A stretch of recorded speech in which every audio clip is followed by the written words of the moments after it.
I'm Clark Speaks, the catastrophic injury lawyer. Welcome to The Verdict. This is the Elevation Leadership Summit. Okay, so say I want to start my my own business out of law school. What's the first thing that someone should do? I think the first thing that you want to do is sort of chart a course. And what I mean by that is you have to figure out where you're going. If we were to get in a boat and we were to start heading towards something, it's very important to be very conscious of where you want to go, of what you want to do. And it's the same thing with starting a business. So to me, what that means is you've got to identify your mission, your vision, and your values. Your mission is what you want to accomplish. Your vision is how you want to accomplish it. And your values are these are the behaviors I want to engage in while I'm doing this thing in this way.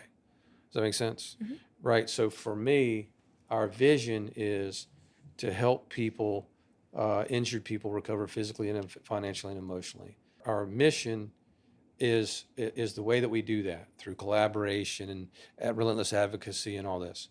And then our values are how we treat people, how we treat other lawyers, how we treat the people that we work for, our clients, how we our commitment to learning, our commitment to and these are very specific written set of documents. Our commitment to overcoming challenges and our process for overcoming challenges. They're posted. Like again, they're on that wall. They're on my desk. They're on this board. They're everywhere, right? And because they have to be living, breathing documents that we refer to, because they are valuable in that they can help us make decisions going forward. We come up with, hey, what should we do about this personnel decision? What should we do about this other challenge? There's some lawyer has called us and has behaved unprofessionally. How do we respond to that? And so that happens on a regular basis. Like there's a lawyer who I felt like was cheated us in a case, and so I mean, I wear a button-down shirt and sport coat sometimes now, but I grew up in a different world, and there's a part of me that wants to take my shirt off and fight him in the Walmart parking lot. And I'm like, I want to lose my mind. When somebody mistreats one of my guys on my team or my clients, I want to physically fight them. Like that's something that, I don't know that makes me, I don't know. But that I want to destroy them. But then I got to go back and I got to go to my core values and I go, hey, that's not how I behave. I want to win. I want to accomplish my client successful, but I'm not going to compromise my ethics. I'm not going to compromise my professionalism, and I'm going to treat people in a certain way. And so that's how that thing that document, that living, breathing document can help you make decisions about how you do something, right? Also, it can help us look back and evaluate how we've done something. In the situation that I'm talking about, where somebody did not treat our client and our team fairly, and I felt did a dirty, unscrupulous thing to our team and to our client. I did in fact lose my mind. I went bananas and all this, but then I was able to look back later and go, hey, I don't care what they did. I can't control what they did. I cannot, I'm not responsible for what they did. I am responsible for my reaction, and I reacted badly, and I should not have done that thing. So then I can go, okay, I'm not going to do that again. Arguably I could apologize. I did not. I'll work on that maybe someday. But in any event, but it helps. But at least I can look back on it and go, hey, I should have done that differently. And in the future, I'm going to do that differently going forward. And so that's why that is important. It can be a compass telling us where we should go and how we should make decisions. And it is a tool for helping us look back and evaluate whether we did a good job. And so that mission, vision, values is what helps us make decisions and chart our course. The other thing it does is it's disseminated to your team, right? So it's disseminated to everybody in your organization. From your people that are your reception people, to your sales people, to your production people, to your finance people, to your administrative people, to your operations people, and whatever. And the good thing about that is if they know that, and you're known in your community for being like, okay, we help. If I can disseminate in my community that we help injured people recover physically, financially, emotionally, right? Notice that doesn't mean that doesn't say clients. That doesn't say, we're not limited to our clients. We're going to help injured people recover physically, financially, and emotionally. That means if somebody calls us and we can't help them, we're still going to steer them in the right direction. If somebody calls us and they're in a different jurisdiction, we're going to still try to connect them with the right people. If somebody this series, you know, what does this have to do with helping our clients? Maybe it does. Maybe one of our clients is injured and they can no longer do the job that they did before, but they have to find another job that they have to do. They have to find some other way to be useful, to be productive, to make money. And so maybe they'll plug into this and go, okay, should I start a business or go work somewhere? And that's what our hope is here. But it's like whoever, whether they're our clients or not, if they're going through these challenges, we want to be able to help them. And that's a part of our mission. So if people know that what our mission is in the community, we're going to attract team members, people who want to be part of that, people who want to help other people. You know, I have this thing all the time. People always go, hey, you know, I think my kid would make a good lawyer. Like, why is that? Well, they love to argue. And I'm like,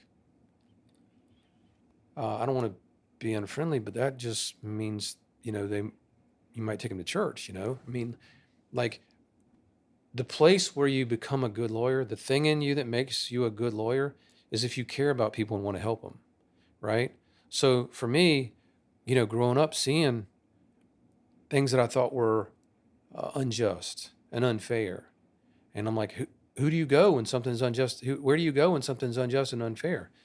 For me in my community, it was a lot of times it was either pastors or lawyers, you know, and the pastors would pray for you and lawyers would help you figure out way out of it. You know, I mean, there's one or two guys in particular that were like really, and I knew him through our church, you know, that were like, wow, that guy just seems like they really are committed to helping people and they're capable of helping people. So that's cool. That's what I wanted to do. And so that's part of it. But if you have this mission, vision, values, and you let it be known in the community, and you let it be known in your workplace, you're going to attract the kind of people who are committed to the same things, and then you're going to have alignment where they are committed to the same things and they know what you're trying to accomplish, and they are that way when somebody calls the front desk, even if they're not in our jurisdiction, you know what I mean, and if they're not in North or South Carolina, they're still going to be we're still going to help them get to a better place, you know what I mean. So that's an important reason why that's the reason why that's one of the very first things that people should do when they're starting a business is to establish that mission, vision, values. And every time, let me say one other thing. Every time, like on a regular basis, people come to me and they say, "Hey, I'm going to start a business, or I'm thinking about starting a business. What should I do?" And I go, "You start with your mission, vision, values." And I go, yeah. But really, where should I get my office space? And then they want to talk about marketing. What kind of, because we have a very elaborate marketing process and we're very recognizable, you know, marketing images and all this, right? And I'm like, okay, I get it, but you got to have your mission, vision back. Okay, yeah, I got that. Okay, but after that, you know, and I'm like, you're not hearing what I'm telling you. Like we had a very, very, very successful practice with lots of cases and lots of people and good team and all this kind of stuff. And about 5 years ago, we made a decision to just philosophically rip it all down to the studs and go, who are we and what are we trying to do?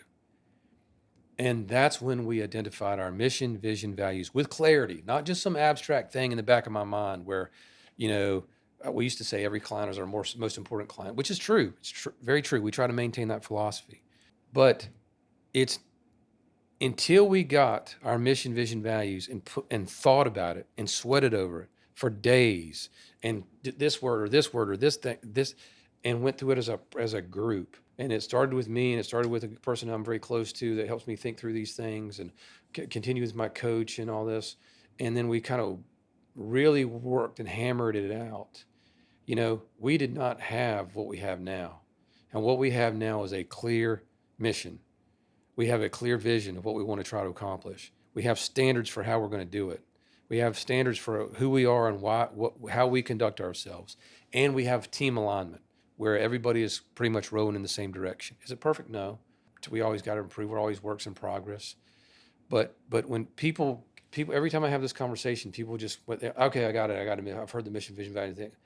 No, It's the first thing you have to do, and it's something you got to go back to all the time. And that's why it's on the wall, it's on my desk, it's on my phone, it's everywhere. It's every time. So our leaders, and we have leaders in the organization, they have regular times when they have to when they have one-on-ones with everybody with for whom they are responsible. And each of these people, when they have that, they should have their mission, vision, values in their hands when they're having that. You know what I mean? And talk about it. When we have firm-wide meetings, I have the mission, vision, values, and we're talking about ways that we have done this correctly, ways that we have done this incorrectly. If we get a negative review, we are looking at that negative review and saying, "Hey, have we done the things we were supposed to do? Did we not?" Sometimes they're just nutballs who just like, I mean, so you've been in a restaurant where people have food, and they eat the thing, and they're like, "This was terrible," and you're just like, "Come on," you know what I mean? Like, but we always scour those things and go, "Hey, what could we have done better? Why did we have, you know?" And sometimes there are competitors, and sometimes there are people that we never even heard of, you know. But we always look at them to say, "Hey, what can we learn from this?" And we measure it against our mission, vision, values to determine if there's room for improvement. And I think that's why those things are important. Thanks for joining us. Don't forget to subscribe and follow us to stay up to date with our weekly episodes. We'll see you next time.